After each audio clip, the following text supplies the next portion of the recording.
Vielen Dank, aber erlaube mir doch auch zwei Takte zu München und zum Oberbürgermeisterkandidaten von unserer CSU zu sagen. Ich bin nämlich ein waschechtes Münchner Kindl, ich weiß nicht in der wievielten Generation meine Familie hier in München verwurzelt ist, darum erlaube ich mir auch was zu München zu sagen.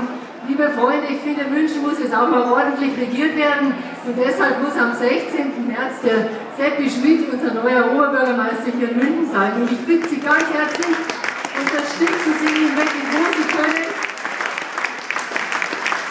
Er ist genau der richtige Mann. Es ist jemand, der etwas unkonventionell denkt, der auch uns in der CSU mal neue Denkanstöße mit auf den Weg gibt. Das finde ich klasse. Und ich habe, lieber Seppi Schmidt, liebe Nathalie, ich habe also sehr aufmerksam auch eure Tour mit dem Bus mitverfolgt. Schmidt sprechen finde ich einfach sensationell. München ist eine Stadt mit vielen, vielen Gesichtern.